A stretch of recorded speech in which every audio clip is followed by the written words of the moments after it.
David Muir, ABC's World News Tonight, America's most watched newscast. Now streaming same day with all the breaking news of the day on Disney Plus. Most watched, most trusted. Now on Disney Plus every night.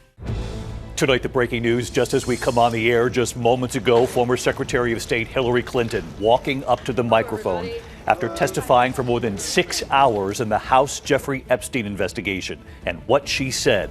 Rachel Scott standing by live.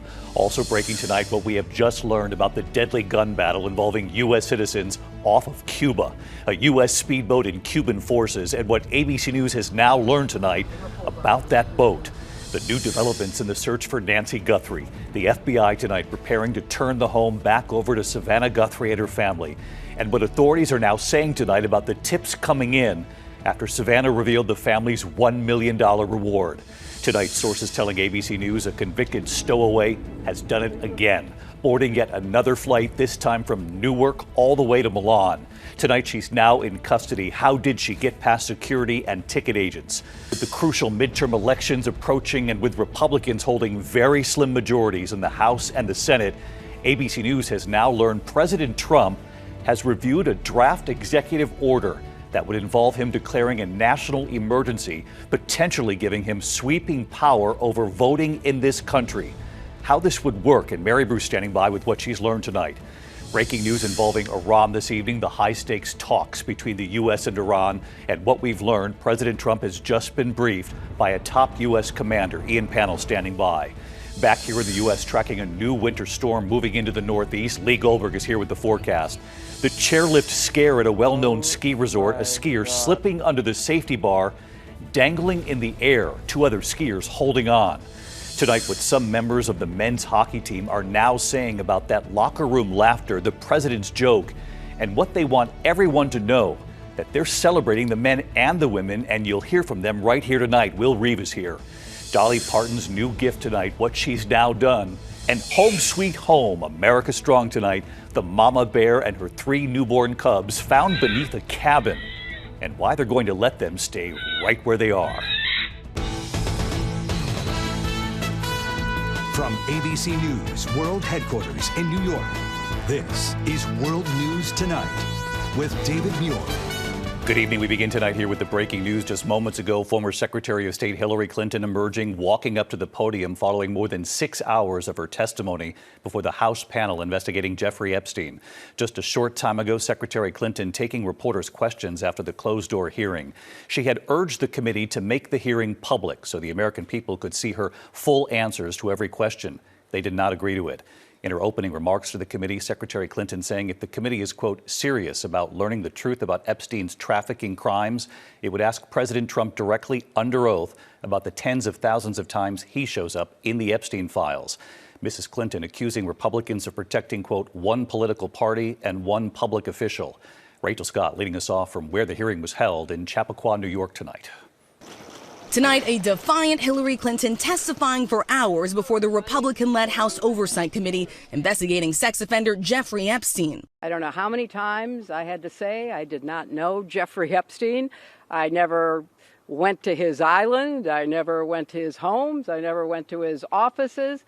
So it's on the record numerous times. The former Secretary of State, Senator, and First Lady denouncing the hearing as partisan political theater, calling it an abdication of duty and an insult to the American people. In a blistering opening statement, Clinton insisting she and her husband, former President Bill Clinton, were being forced to testify to distract attention from President Trump's actions and to cover them up despite legitimate calls for answers. And then she sat for hours of questions. It was disappointing that they refused to hold a public hearing, so I wouldn't have to be out here characterizing it for you. You could have seen it for yourself. Though they would not let Clinton testify in public, Republicans still looking for a political advantage. Why did you send the picture? Why not? Congresswoman Lauren Boebert secretly snapping this picture, sharing it with conservative influencer Benny Johnson, who then posted it online. The hearing briefly pausing before it resumed. One of the members violated that rule, which was very upsetting because it suggested that they might violate other of our agreements. Republican Chairman James Comer adding this. The number of times that she said I don't know. You'll have to ask my husband. Was more than a dozen. Republicans were pushed to explain why they called Clinton to testify at all. And we're not accusing Hillary Clinton of wrongdoing. We know that Jeffrey Epstein said many times in emails that he was the first person to raise money for the Clinton initiative. And again, that's not saying anything's illegal, but there are a lot of questions pertaining to Secretary Clinton. But Republicans have refused to call President Trump to testify, despite his long friendship with Epstein. Clinton today making light of some of the questions they asked her. It then got, at the end, quite unusual because I started being asked about UFOs. Clinton saying if the committee is serious about learning the truth about Epstein's trafficking crimes, it would not rely on press gaggles to get answers from our current president on his involvement. It would ask him directly, under oath, about the tens of thousands of times he shows up in the Epstein files. Former President Bill Clinton will testify behind closed doors here tomorrow. Republicans on the committee say the American public will soon see videos of these depositions, and Democrats are calling for the transcripts to be released in the next 24 hours, David. All right, Rachel Scott leading us off from Chappaqua, New York tonight. Rachel, thank you. We also have breaking developments at this hour after that deadly gun battle involving U.S. citizens off of Cuba, a U.S. speedboat and Cuban forces, and what ABC News has now learned tonight about that boat. Here's Martha Raddatz. Tonight, U.S. officials confirming that at least one of the 4 people shot and killed on that Florida speedboat off the coast of Cuba was a U.S. citizen, and one of the 6 people wounded, a second U.S. citizen. Police say the U.S. speedboat involved in the gun battle was reported stolen from this boat launch in the Florida Keys earlier this week. Cuba claiming the men were trying to infiltrate the island for terrorist purposes. The speedboat, according to the Cuban Ministry of Interior, reached within a nautical mile of the Alpino Channel when Cuban patrol boats approached the vessel. The Cubans claiming those on board the U.S. boat opened fire, prompting the Cubans to return fire. Cuba claims the suspects were armed with assault rifles, Molotov cocktails, and bulletproof vests, but provided no proof. The brother of a man he says was one of the boat's occupants, telling the Associated Press his brother had become obsessed with the quest for Cuba's freedom. The island nation is in the middle of a crippling energy crisis amid a U.S. quarantine of oil shipments. Secretary of State Marco Rubio on Wednesday saying the U.S. will conduct its own investigation. It is highly unusual to see shootouts in open sea like that. We're going to find out. We're not going to base our conclusions on what they've told us. And David, given that there was one American killed and another wounded, this is a complicated situation for the State Department since police say the boat was stolen and the Cubans say those men were heavily armed and fired on the Cuban troops first. David? Martha Raddatz on this again tonight for us. Martha, thank you. Now to the search for Nancy Guthrie. The FBI now preparing to turn the home back over to Svetlana Guthrie and her family. And what authorities are now saying tonight about the tips coming in after Svetlana revealed the family's $1 million reward. Here again, Aaron Katursky. Tonight, police say this video obtained by Fox News is part of the investigation into the abduction of Nancy Guthrie. A Ring camera captured a car about 2.5 miles from Guthrie's home around the time she was taken. It's not clear whether the image has any value, but the Sheriff's Department is urging homeowners to submit their home security footage. Sources tell ABC News the FBI is preparing to turn over the house to Svetlana Guthrie and her siblings, nearly a month after their mother was taken from her bed in the middle of the night. Today, workmen dropped orange barriers to enforce a no parking zone around the house and installed new security cameras. The FBI is now moving its command post from Tucson to Phoenix, where agents will continue to analyze thousands of hours of video and sort through the 1,500 tips that came in after Svetlana offered a $1 million reward. We need her to come home. The family is hoping all that money will finally convince someone to come forward. Someone out there knows something that can bring her home. And authorities are stressing tonight, David, that whoever provides that crucial tip that leads to Nancy Guthrie can be eligible for the $1 million reward and still choose to remain anonymous. David? Aaron Katursky on the Nancy Guthrie case again tonight. Thank you, Aaron. Next this evening here, sources telling ABC News a convicted stowaway who once got on a Delta flight from JFK to Paris with no boarding pass, no passport. They say she's done it again, boarding yet another flight, this time from Newark to Milan. Tonight she's in custody, and here's Stephanie Ramos. Tonight, an infamous frequent flyer is allegedly racking up more miles. Sources tell ABC News Svetlana Dali, already convicted of flying overseas as a stowaway, snuck onto another international flight and is now in custody in Italy. The sources say Dali flew to Milan overnight after sneaking onto a United flight from Newark. It was around Thanksgiving 2024 when Dolly, seen here in the hoodie and backpack, blended with the crowd at JFK Airport and hopped a Delta flight to Paris without showing a boarding pass or passport. The flight crew questioning her after she hid in the bathroom most of the way. Dolly was put on a flight back to New York. Please help me. I don't want to go to the United States. Where she was later convicted and sentenced to time served plus a year of supervised release. The judge said she needed treatment for mental illness. My actions were directed toward only one purpose, she said, to save my life. David, United Airlines says they are investigating the incident on that flight from Newark to Italy and working with authorities, adding safety and security are our highest priorities. David. Stephanie Ramos with us here. Steph, thanks. Tonight in this crucial midterm election year, and with Republicans holding very slim majorities in the House and the Senate, ABC News has now learned President Trump has reviewed a draft executive order that would involve him declaring a national emergency, potentially giving him sweeping power over voting in this country. So let's get right to Mary Bruce tonight. She's live at the White House. Mary, what have you learned?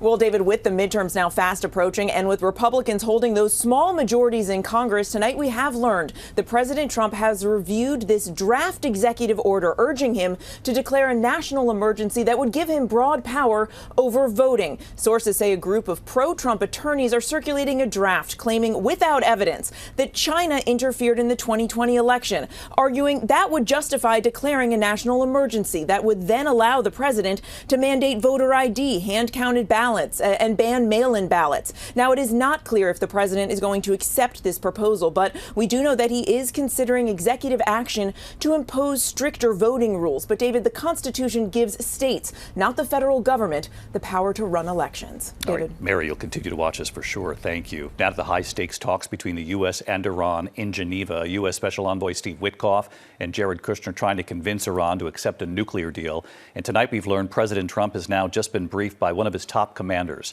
Let's bring in Ian Pannell with us tonight. Ian? Yeah, that's right. The top U.S. commander in the Middle East, Admiral Brad Cooper, briefing President Trump today on potential military options in Iran. That's according to a person close to the president. It comes amid this massive military build-up in the region, the largest in years. Talks to avert military strikes ending today with Iran saying there was good progress, but differences remain that could decide whether or not the U.S. goes to war. A U.S. official confirming to ABC News before the talks that Iran's offering to suspend its enrichment of uranium for a limited period. But the president demanding no enrichment, no nuclear program at all. Iran, though, insisting it has a right to a peaceful nuclear program. And I think with Iran saying there'll be more talks next week, the key question tonight, has the president heard enough to keep talking? And if not, the risks of war grow.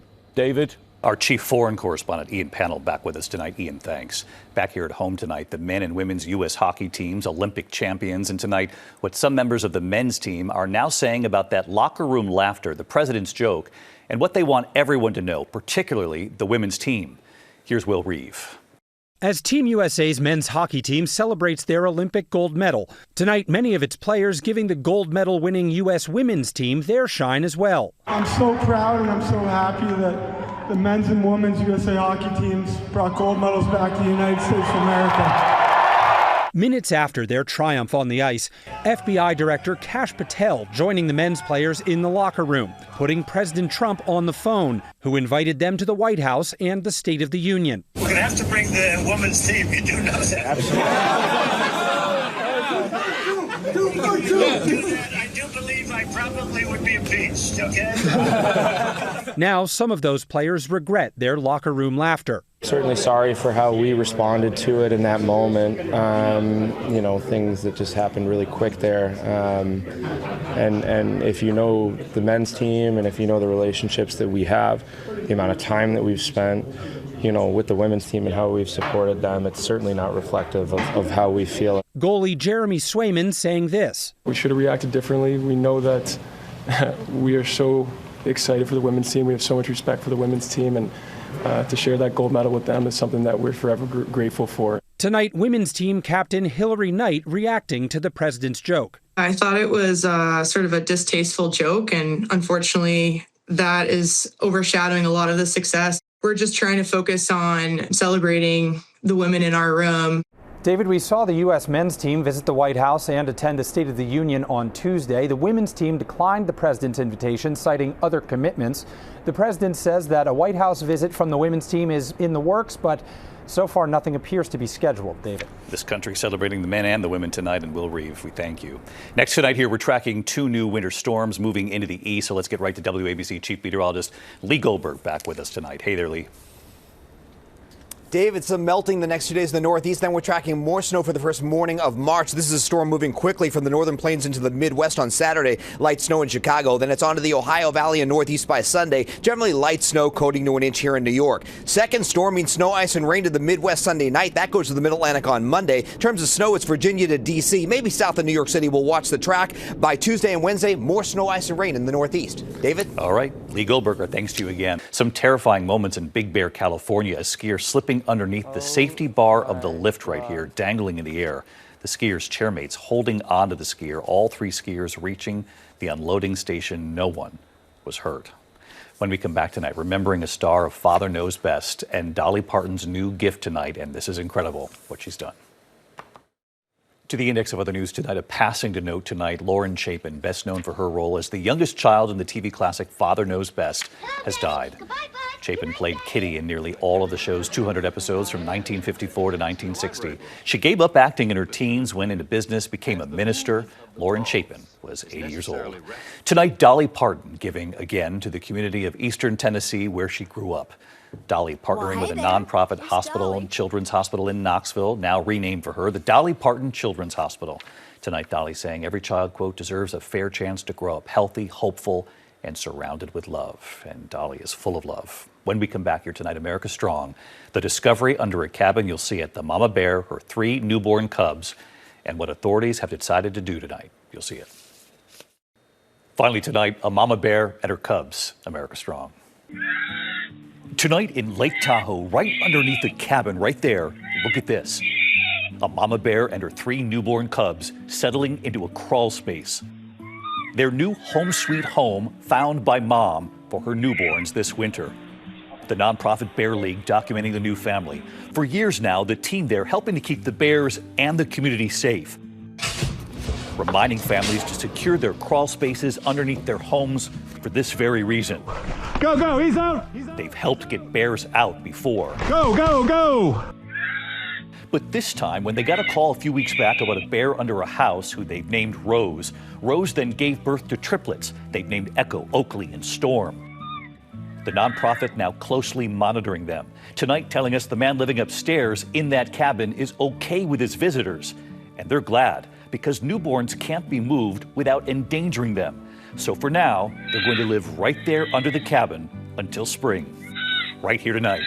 How you doing, David? Ann Bryant, founder and executive director of the Bear League. I'm just getting ready to go check on Rose under the cabin with her triplets. Our main goal, besides making sure they're safe when they're under homes, is to try and encourage people to secure their crawl spaces before the bears get in. Okay, I'm gonna go say hi to Rose. You guys take care. You take care too and keep us posted. They found a home till spring. Good night. David Muir, the most trusted anchor in America, the most watched anchor in America. Thank you for making World News Tonight with David Muir the #1 newscast in America.